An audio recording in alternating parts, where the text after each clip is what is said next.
Welcome back to Mock the Mock, where we take a look at someone else's mock draft. And I'm mocking, giving you my views, thoughts, and opinions. We got a great one today as we're back with the Draft Network's own Brentley Weissman. Go follow him on Twitter. He's a good follow, very good sports mind. But what's crack-a-lackin'? It's your boy, Broshmo, just in case you did not know. So go ahead, become a bro and subscribe. Leave this video a thumbs up if you enjoy the content as always. Let me know what you think in the comment section below. Let's have that nice, beautiful football discourse. This is a post-free agency mock draft, so let's go ahead, get into it as we see CJ Stroud going number 1 to the Panthers. So, like, I guess it's fine. I mean, he's my quarterback too. If you haven't checked out my quarterback rankings, check them out. It's kind of good. But yeah, y'all know me. If you're familiar with the channel, familiar with me, you know, far and away from me, it is Bryce Young. I get it that some people just can't, they just won't go with his size. His size is just, he's too small. No, thank you. Let's go with the next best option. And you know what? I get that. I understand that. That's why Stroud, I think, is a solid pick here. But oh boy, Houston Texans, go ahead. Take your boy Bryce Young, a banger pick. I love it. This is how you want to start out the D'Amico Ryan era. So good pick there. Arizona Cardinals, I'm assuming we don't do trades in this one. I don't think there's trades in this one, but regardless, they take Will Anderson. That's kind of what everyone's expecting if a team does not move up to this spot, that the Cardinals will go with the best non-quarterback prospect in this class that hasn't had a dog water draft process. Unfortunately, Jalen Carter is kind of the case. Now, I mean, that kind of begs the question, how far does Jalen Carter fall here? But the Arizona Cardinals, they want to get a blue-chip player on that defense, even though, I mean, that defense, I think, is more than just a year away from being something. Their cornerback room is just the worst in the league, in my opinion. The Indianapolis Colts take Anthony Richardson, and I actually want to read this one because, I mean, I really feel like it could go either way. It could go Richardson, go Levis, but I mean, if you're really just shooting for the home run, I mean, I look at that Colts team. I don't think they're going to be competitive next year. Like, I just don't. Like, I don't want to say, okay, I don't want to say I don't think they're going to be competitive. I don't think they're going to be a good team. I don't think they're going to be a playoff contender.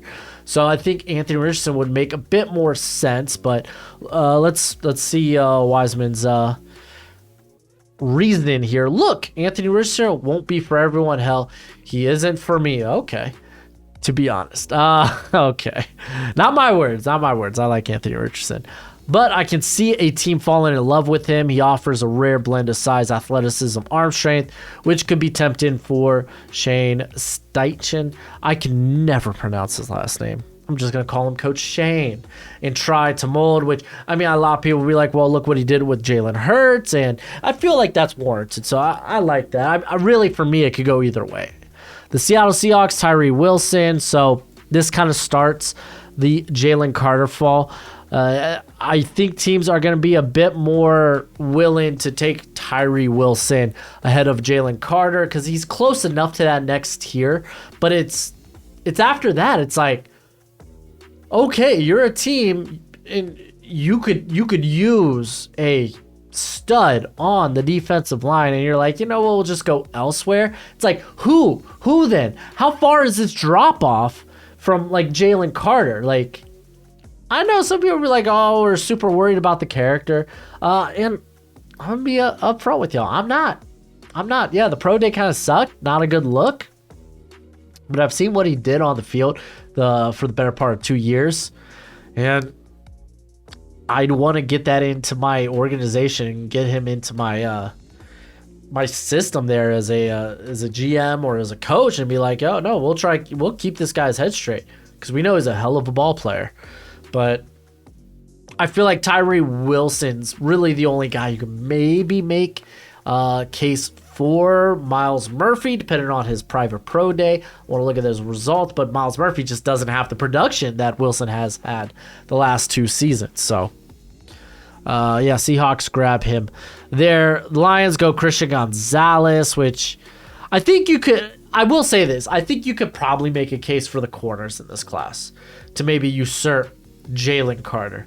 Because, I mean, corner is always such a volatile position. If you could get more talent, more competition at the cornerback position, I'm okay with that. So, if, like, teams decide to take Christian Gonzalez ahead of Jalen Carter, I feel like that could be warranted.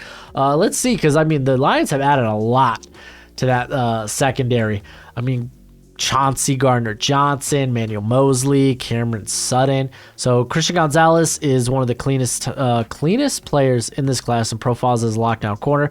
His game is reminiscent of Patrick Surtain, and I expect an early impact when he steps on the field. He will give Detroit a legit cover man to match up up against Justin Jefferson and DJ Moore. Okay.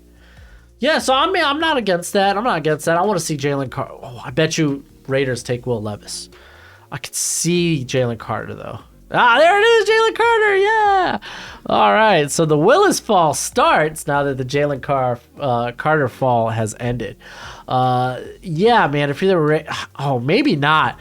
Like, I believe, I can't remember. I think it was Marcus, the franchise guy, that said, if you're the Raiders, do you really want to bring in another guy who might seemingly maybe have character concerns after everything you've kind of been through the last few seasons as a organization? And I feel like that's kind of true. So, I mean, if I'm the Raiders, maybe you go corner here, whether it's Joey Porter, Devon Witherspoon. Maybe you go corner. Maybe you opt to go elsewhere. Maybe even take the top tackle. Atlanta Falcons, they go Miles Murphy. Miles Murphy is he's not forgotten, man. Well, I guess he kind of is. It's just everyone's waiting for that pro day. And a lot of people admit the production wasn't great last season, but like that dude's going to test out like a monster. But anyway, Miles Murphy, forgotten guy in this class. He's an explosive athlete with really good power, length. Atlanta needs to bolster their defense, and this would certainly help. Yeah, I mean, add more pass rush. I'm cool with that. Get a guy with a versatile build as well. Broderick Jones being the top tackle off the board for me is interesting.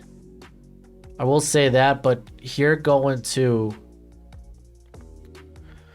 Chicago. See, the thing is with Paris Johnson, like, fair enough. If you have Paris Johnson and Broderick Jones, kind of like 1A, 1B, it's like, well, Paris Johnson has experience on the right side. If you're looking to put him at right tackle, what are you going to move Braxton Jones over? It's kind of like the first question that should come to mind if you're drafting a tackle here is where they're going to play. Okay. Brentley here has Jones, or how he likes to say, Jonas, as the best prospect on the offensive line, at least has the most upside, which I feel like the upside is very similar. The Philadelphia Eagles, they're going with Devon Witherspoon here. Yeah, I mean, even bringing in Greedy Williams, like, listen, the Eagles' cornerback depth ain't great. It just ain't. Like, it's cool they're bringing back Darius Slay. It's cool they're bringing back James Bradbury, but they don't really have much depth behind there. Like, if they want to go with the corner here, I'm cool with that. Tennessee Titans take Paris Johnson. Okay, this is interesting. So the Titans added Andre Dillard to the offensive line, but help is still needed, which I can kind of agree with that. Paris Johnson is an athletic tackle who excels in as a pass protector and playing in space. So question is Dillard move into guard, or maybe are you moving Nicholas Petit-Frere to guard? Because I don't imagine you're going to be moving Paris Johnson. You're going to keep him at tackle. So a lot of questions I still have there with this pick, other than we're just going to pick a good offensive lineman. I feel like there's other questions that probably should be answered there, but I'm fine with that.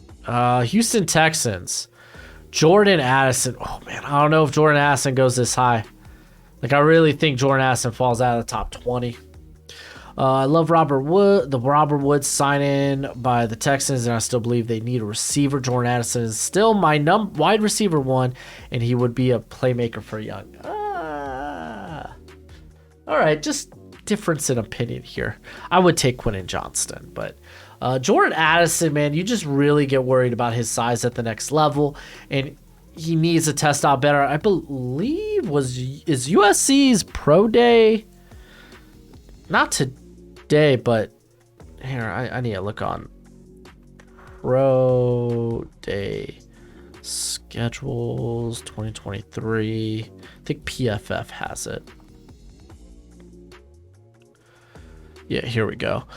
Because what's today? The 20th. Yeah, I'm recording this the night before y'all see it. Kind of is what it is. No, okay, no. USC's has not happened yet. Oh, it's 21st.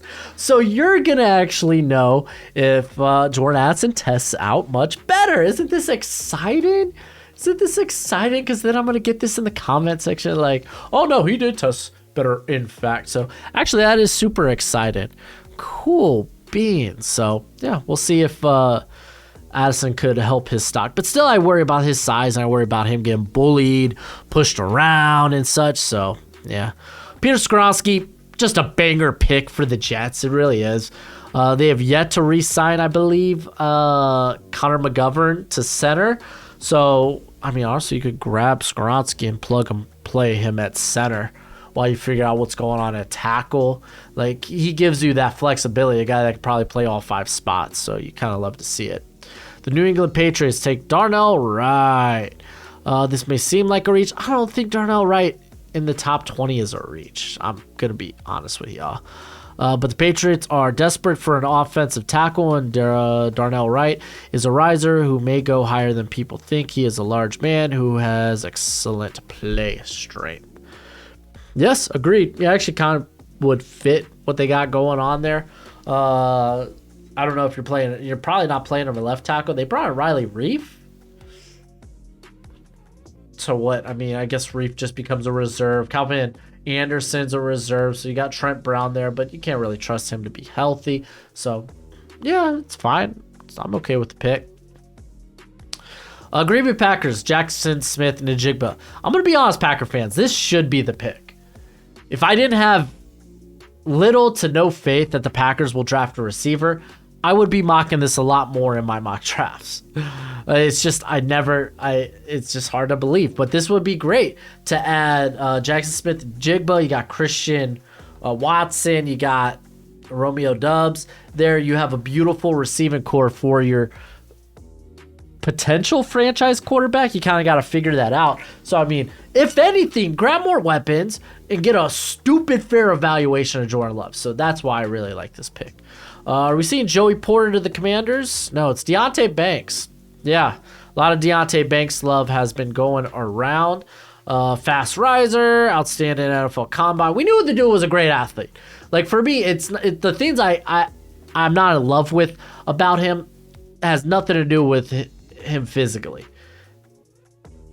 For me, it's like sometimes he just doesn't look tuned in, or he kind of phones it in sometimes someplace. That's kind of my gripes with him. But he would be a good need here, or a good fit.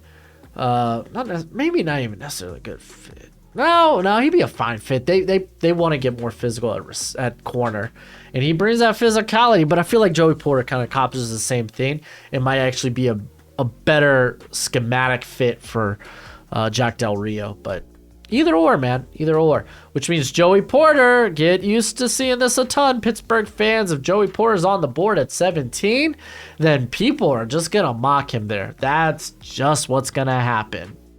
Oh man, Joey Porter gets to play for his dad's team. He gets to stay in the state of Pennsylvania.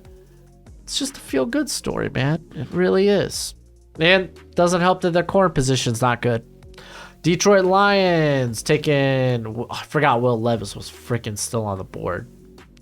So Will Levis slides a bit here.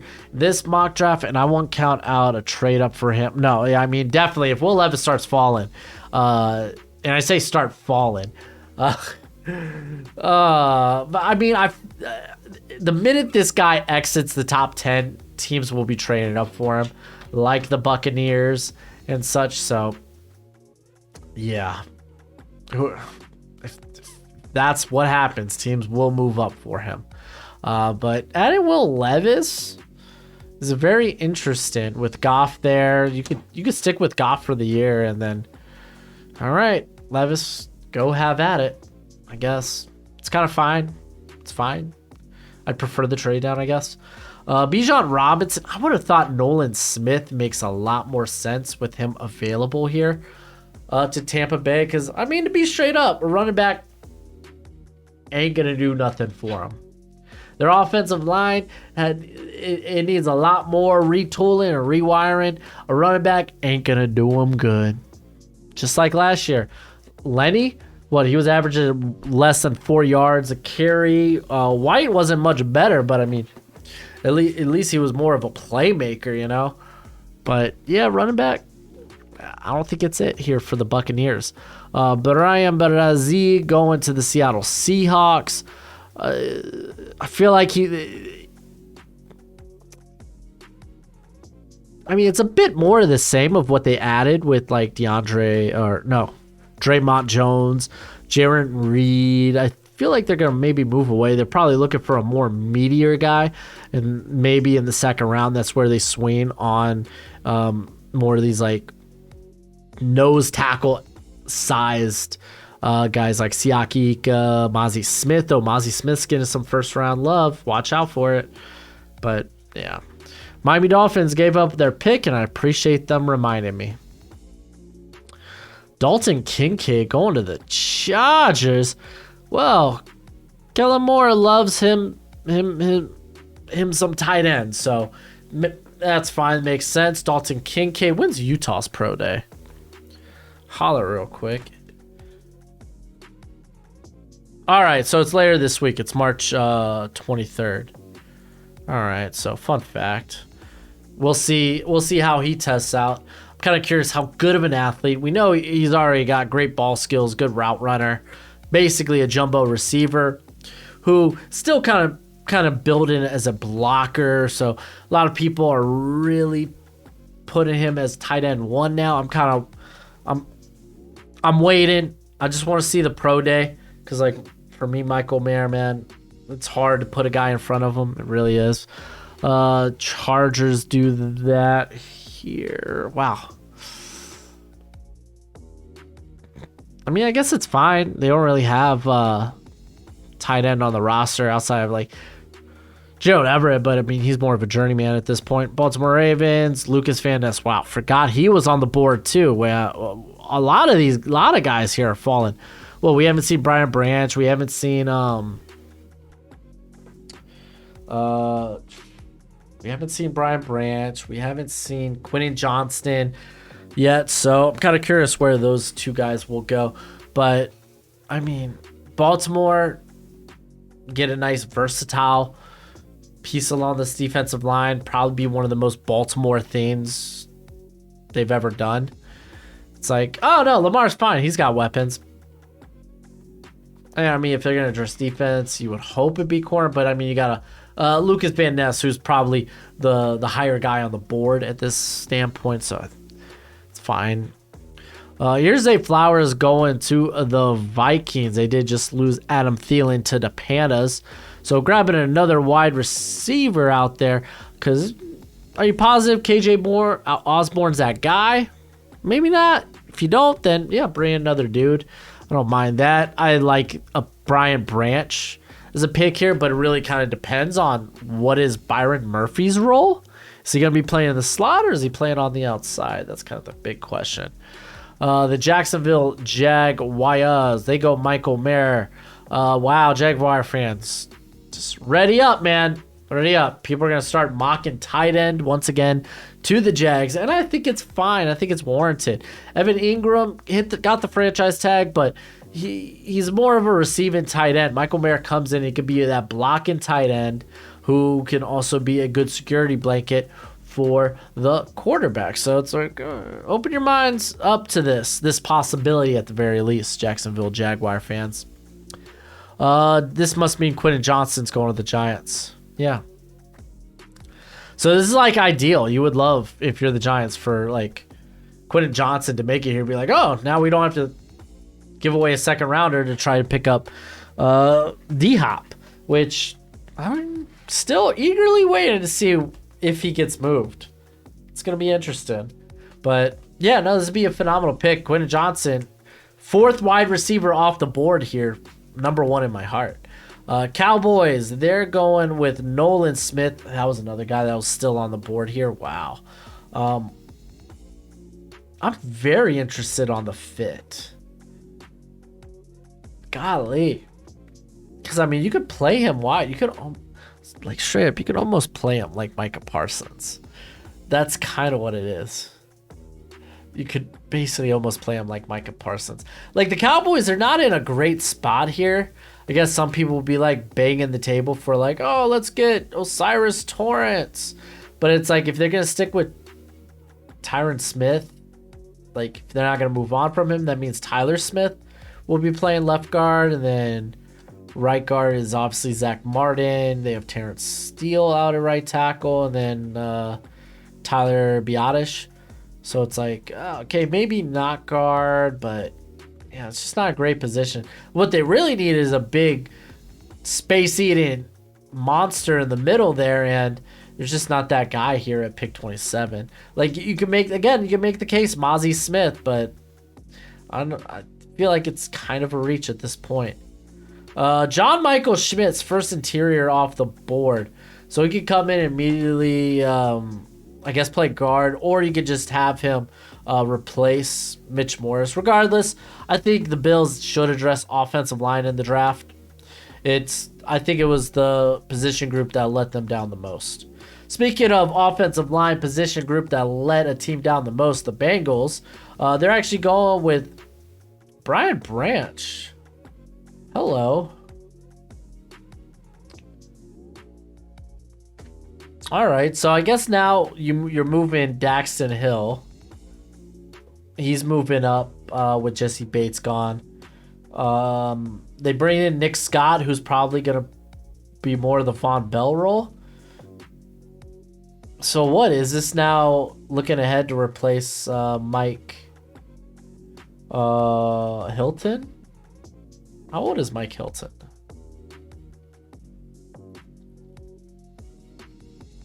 Matter of fact, let's just look at his contract while we're here.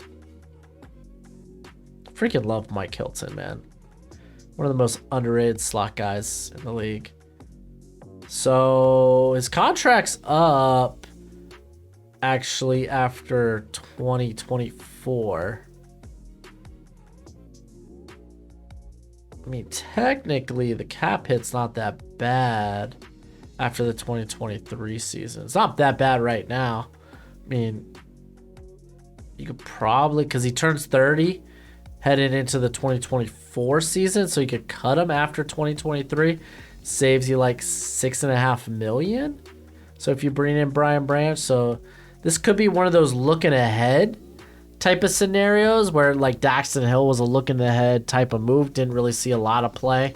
So interesting. All right, Osiris Torrance going to the Saints. What? You need to protect him. You need to protect Derek Carr. Like, don't they got Cesar Ruiz? Did he play all right last year at He's still playing guard, right? Yeah, let's just look it up. Because I know, for me, Eric McCoy could play either guard or center. Cesar Ruiz kind of feels like he was at his best when he was at center. So I was always thinking it'd be smart if they just moved McCoy out, which he said he would do if they wanted him to do it, but they just don't ask him to. That's not what they're asking from him. And I assume Pete's the other spot. Yeah, Pete's trash. Calvin Throckmorton, unfortunately, not that good of a player either. Yeah, they've been playing Eric McCoy, man. They need to get Ruiz. Like, Ruiz, they move him back to center, man.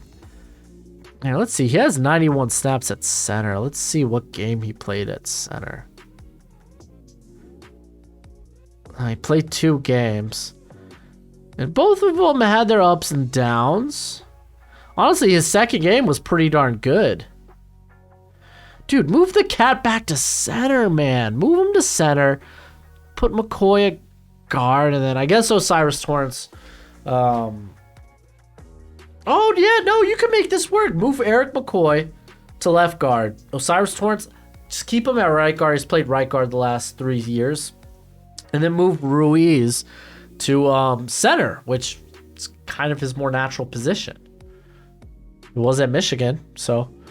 Oh, now that the brain got to turning, I kind of like this. Kalijah Kancey, Eagles fans, everyone's going to be mocking Kalijah Kancey here for y'all, either at 31 or if they're really high on Kancey at 10. That might be just something to get used to. I kind of get it. You want to look for a penetrator that kind of fills the void of Javon Hargrave, but I would at least bet on Eddie Tamiwa Adibari if you're looking for that guy, because he's got the length, he's got the power, he's got the obviously the athletic ability. It's just better compared to Kancey. It's my opinion. And then last but not least, we got the Kansas City Chiefs, Derek Hall. I know the Draft Network's really high on Derek Hall. I feel like Derek Hall, he is really good. He gets kind of lost in how good this edge class is, though. It's a pretty darn good edge class, but it is what it is. Good pickup. They got Charles Omenihu. He's kind of a flexible body type.